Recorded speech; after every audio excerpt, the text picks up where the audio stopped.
வணக்கம். நான் உங்க நூப் ட்ரேடர் தமிழ். இந்த பதிவுல எதுவுமே டிப்ஸோ, கால்ஸோ கிடையாது. அண்டு நான் செபி ரிஜிஸ்டர் அட்வைசர் கிடையாது. வாங்க வீடியோக்குள்ள போலாம். பச்சை நீறமே, பச்சை நீறமே எங்க பாரு பச்சை தாங்க. அப்பயும் கூட்டத்துல ஒரு கருப்பாடு. என்னன்னு தெரியுதா? PSU bank. யாரு இதுல இன்னைக்கு ஐ திங்க் நம்ம இவரு தான் அடி வாங்கினார்னு நினைக்கிறேன். எஸ்பிஐ பார்க்குறப்ப லைட்டாக அடி வாங்கியிருந்தாப்புல அவரு தான். வேறு யாருமே இல்லை. 5% காலி. சாரி, ₹5 காலி, 0.6 காலி. அப்புறம் இவ்வளோ வெயிட்டேஜ் பாருங்க அப்போ எஸ்பிஐனுக்கு. ஸோ மோஸ்ட்டாக ஒரு 90% பீப்புளோட போர்ட்ஃபோலியோ இன்றைக்கி க்ரீனாக இருக்கிறதுக்கான வாய்ப்புகள் தான் ரொம்ப அதிகம். அது நேற்றுக்கு இன்றைக்கி எவ்வளோ பரவாயில்ல. என்ன ஒரு மனது வலிக்குதுன்னா, நேற்று ஒரு ₹5 இறங்குச்சுன்னா இன்றைக்கி வெறும் ₹3 தான் ஏறி இருக்கு. இவ்வளோ மார்க்கெட் ஏறியுமே. அண்ட் இன்னைக்கு நிறையா ஷேர்ஸ் நல்லா சூப்பராக அண்டர்டேக்கர் மாதிரி எந்திரிச்சிருக்காங்க. நிறைய பப்ளிக் செக்டார்ஸு. அது வீடியோஸில் கண்டினியூஸாக பார்ப்போம். ஸோ இன்றைக்கி ஸ்டாக் ஸ்பெசிஃபிக்காக போவோம். எங்கே திரும்பினாலும் எதில் திரும்பினாலும் அதானி தான், அதானி குரூப் தான். ஸோ என்ன நியூஸ்னால் இவங்க ஐடிடி சிமெண்டேஷன்னு ஒரு கம்பெனியில் ஸ்டேக் வாங்கியிருக்காங்க. ஐ மீன் அந்த கம்பெனி அக்வயர் பண்ணுற அளவுக்கு ஸ்டேக் வாங்க போகிறாங்க.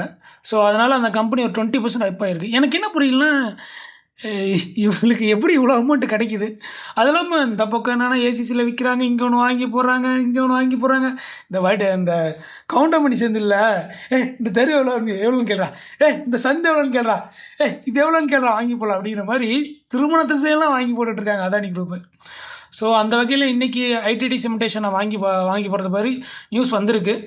ஸோ அந்த கம்பெனி இதன் மூலியமாக எவ்வளோ ஜம்ப் ஆயிருக்குன்னு பார்ப்போம். இதில் 20% போட்டிருக்கு. இதுலேயே பார்ப்போம்.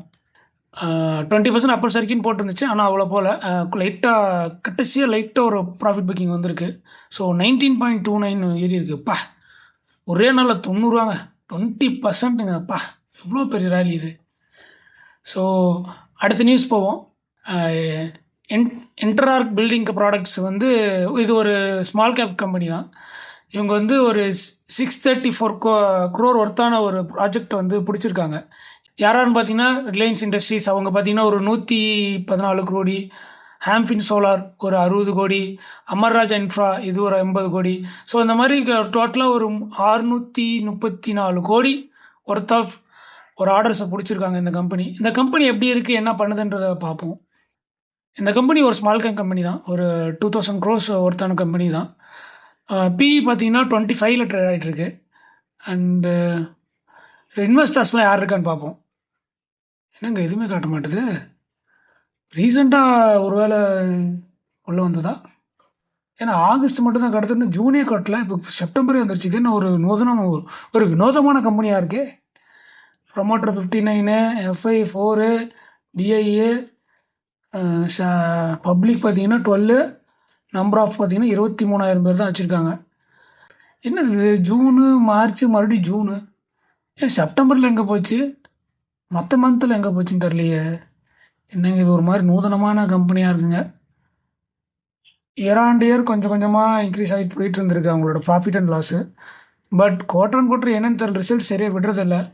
ஸோ இந்த மாதிரி ஒன்றும் தெரியாத கம்பெனி, புக் வேல்யூ ஒன்றும் காட்டல. இந்த மாதிரி கம்பெனியில் நம்ம கால் வைக்காமல் இருக்கிறதே கரெக்டாக தான் இருக்கும்னு நினைக்கிறேன். நீங்கள் என்ன சொல்கிறீங்க? கமெண்ட்டில் தெரிவிங்க. நெக்ஸ்ட் அடுத்த ஷேருக்கு போவோம். அடுத்தது மேக்ஸ் ஹெல்த் கேர் தான். ரீசெண்டாக கொஞ்சம் மந்த்தாக இந்த மாதிரி கம்மியாக போயிட்டு இருந்தது. ஐ மீன் இந்த ஹாஸ்பிட்டல் சர்வீஸ்லாம் கொஞ்ச நாளாக இந்த நியூஸில் இல்லாமல் இருந்தது. மறுபடியும் நியூஸில் வந்துருச்சு. ரேலி நல்லா இப்போ கொஞ்ச நாளாக கொடுத்துட்ருக்கு, ஒரு 2-3 டேஸாகவே. அதில் பார்த்தீங்கன்னா மேக்ஸ் ஹெல்த் கேர் பார்த்தீங்கன்னா ஜேபி ஹாஸ்பிட்டல்ஸில் ஸ்டேக் வாங்குறாங்க. 64% ஸ்டேக். ஆல்மோஸ்ட் இவங்க தான் இப்போ ஓனர் மாதிரி ஆகிட்டாங்க. ஸோ எவ்வளோன்னு பார்த்தீங்கன்னா 1660 கோடிக்கு வாங்குறாங்க. இது மூலிமா ஷேர் ப்ரைஸ் ஏதாச்சும் இம்பேக்ட் ஆகிருக்கான்னு பார்ப்போம். ஷேர் பார்த்தீங்கன்னா ஒரு 8% அப் ஆயிருக்கு. ஆல்மோஸ்ட் 10க்கு போயிட்டு கொஞ்சம் கீழே இறங்கியிருக்கும் போல். கடைசி மினிட்டில் ப்ராஃபிட் புக்கிங்னு பார்ப்போம். 1 hour. கடைசி 2 இதில் தாங்க சரியான வால்யூமு. கடைசி 2 hours, ஐ மீன் 2 கூட வராது. கடைசி இது 15 minutes தானே வந்திருக்கும். 15 minutesல பார்ப்போம். ஆமாங்க, நம்ம நினச்சது சரிதான். கடைசி 2 15 minutesல மட்டும் பாருங்கள், சரியான வால்யூம். கிட்டத்தட்ட சரியான வால்யூம். ஒரு ரெண்டுமே கடைசி 2ல் என்ன நியூஸ்ன்னு தெரியலையே. இந்த நியூஸுக்காகவா ஹாஸ்பிட்டல் அக்வயர் பண்ணதுக்காகவா? அதே கடைசியில் வந்து அடிக்கிறீங்க. அடுத்த ஷேருக்கு போவோம். அடுத்து நம்ம பார்க்குறது வந்து மகேந்திரா அண்ட் மகேந்திரா தான். மோத்திலால் ஓஷோவில் வந்து அவங்களுக்கு பை டார்கெட் கொடுத்துருக்காங்க 3310ன்னு.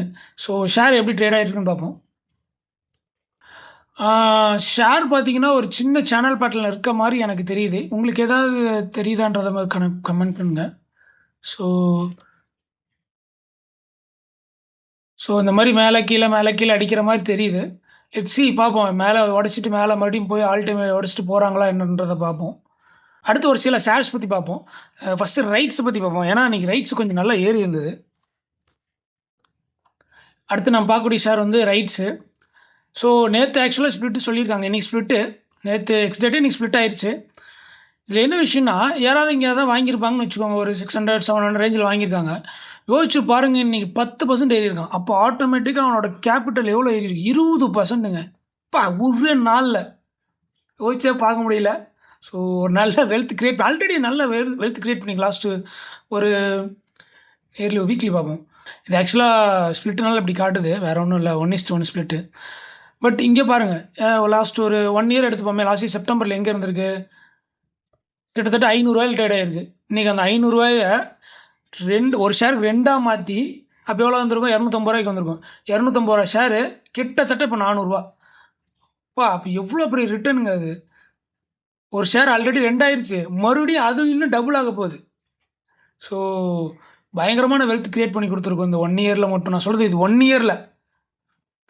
ஸோ அடுத்த ஷேர் போவோம். அடுத்து நம்ம பார்க்குற ஷேர் வந்து மார்க்ஸ் அண்ட் ஃபார்மா.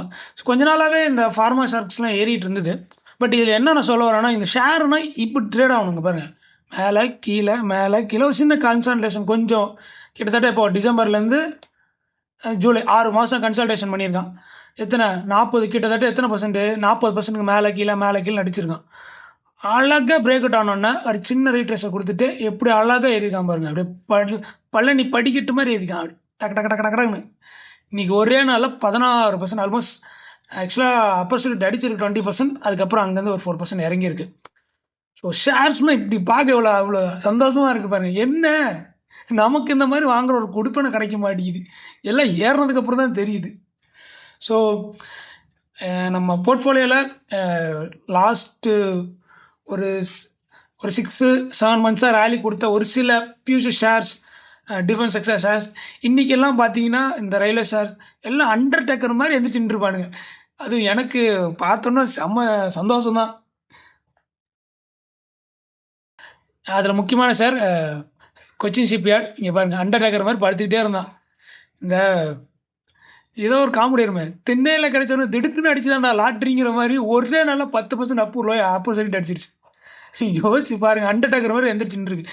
இது மட்டும் இல்லை, நிறைய ஷேர்ஸ் லைக் இப்போ கொச்சின் ஷிப்யார்ட் பார்த்தோம், நிறைய பார்த்தோம். மாஸ்டாக்கு அவனும் பாருங்கள், மேஸ்டாக்கு ஒரு கிட்டத்தட்ட ஒரு 8% அப்பு. பட் என்னென்னா இது அப்படியே ஒரு மூமெண்டமாக பிடிச்சி அப்படியே கொஞ்சம் கொஞ்சமாக மேலே ஏறினாங்கன்னா உண்மையாக ரொம்ப நல்லாயிருக்கும். பட் ஏறுறாங்களா இல்லையன்றதை பார்ப்போம். மேஸ்டாக்கு ஒரு நல்ல சப்போர்ட்டு கிட்ட தான் இருக்கான். பட் என்னென்னா நல்லா பார்த்தோன்னா ஒரு சின்ன ரெசிஸ்டன்ஸ் அப்படியே ஃபாலோ பண்ணி வருது. ஒரு சேனல் பட்டன்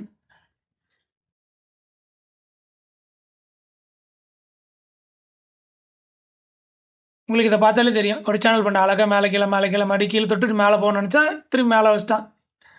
ஸோ பார்ப்போம், மேபி இந்த பேட்டர்னை உடச்சி மேலே ஏறினா மேபி பாசிபிள் இருக்குது திருப்பி ஆல்டிமே வரதுக்கு. எவ்வளோ பேர் இங்கே மாட்டியிருப்பாங்கன்னு நினச்சி பாருங்கப்பா.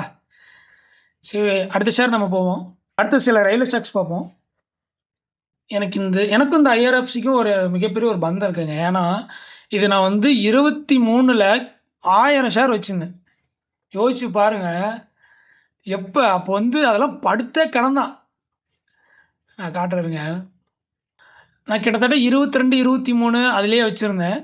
அது அப்படின்னா எப்போ கிட்டத்தட்ட 2021 இந்த ரேஞ்சில் தான் நான் வச்சுருந்தேன். அதை நான் என்ன யோசித்தேன், அட்லீஸ்ட் இங்கேயாவது வருவான்னு தான் நான் யோசித்தேன். 23ல் வாங்கி 26ல் விற்றல், வரவே இல்லையே. படுத்த நிகழ்ச்சியாக இருந்தான். அப்புறம் ரொம்ப நாள்லாம் இல்லை, நானும் பார்த்தேன். அப்புறம் ஒன்றும் ஆகலை. அப்புறம் இந்த மாதிரி ஐலே தான் கிட்டத்தட்ட 800 எவ்வளோ லாபத்துக்கு நான் விற்றேன்னு நினைக்கிறேன். யோசிச்சு பாருங்கள், 1000 ஷேர். ஆக்சுவலாக இப்போது எனக்கு இன்னும் நல்லா ஞாபகம் இருக்குது. யூடியூப்பில் அப்போ நான் ஃபாலோ பண்ண ஒரு ஆள் வந்து ஆனந்த் ஸ்ரீனிவாசன். அப்பயே சொல்லியிருந்தேன் அந்த ஷேரை பற்றிலாம். அவர் சொன்ன ஒரே பப்ளிக் செக்டர் வந்து ஐஆர்எஃப்சி மட்டும்தான். நான் அப்போ ரொம்ப என்னடா இது படுத்தே கிடக்குதுன்னு வித்துட்டேன். பட் இன்னைக்கு அதை யோசிச்சு பாருங்க, 1000 ஷேர்னா ஐயோ எனக்கு தலையே சுத்துதுங்க. மனசு ரொம்ப வலியா இருக்கு. சரி என்ன பண்ணுறது, ஒட்டுறது தான் ஒட்டுன்னு நினச்சிட்டு போக வேண்டியதான். ஸோ இன்றைக்கி நாள் எல்லாருக்கும் ரொம்ப நல்லா அமைஞ்சிருக்குன்னு நான் நம்புகிறேன். ஏன்னா எல்லா செக்டார்ஸும் ரொம்ப நல்லாவே ஏறி இருந்தது. இண்டிசஸ் எல்லாமே ஏறி இருந்தது நல்லா. ஸோ யாருக்கும் பெருசாக லாஸ் இருக்காதுன்னு நம்புகிறேன். ஸோ ஃப்ரைடே சூப்பராக முடிச்சிருக்காங்க. ரொம்ப சந்தோஷமாக இருக்குது. நிம்மதியாக சாப்பிட்டு 2 நாள் ஜாலியாக என்ஜாய் பண்ணிட்டு மறுபடியும் திங்கக்கிழமை வந்து உட்காரலான்னு தோணுது. ஸோ இந்த 2 நாள், இந்த ஒரு நாள் சந்தோஷம் இந்த 2 நாளைக்கு போதுங்கங்கிற மாதிரி இருக்குது. ஹோப் இந்த வீடியோ பிடிச்சிருக்குன்னு நினைக்கிறேன். பிடிச்சிருந்தா லைக் அண்ட் சப்ஸ்கிரைப் பண்ணுங்கள். ஏதாவது தப்பான இன்ஃபர்மேஷன் கேதர் பண்ணியிருந்தேன்னா கமெண்ட்டில் தெரிவிங்க. நான் அடுத்த வீடியோ ரெக்டிஃபை பண்ணிடலாம். ஹோப் இந்த வீடியோ பிடிச்சிருக்குன்னு நான் நம்புகிறேன். மீண்டும் அடுத்த ஒரு வீடியோவில் சந்திப்போம். நன்றி மக்களே.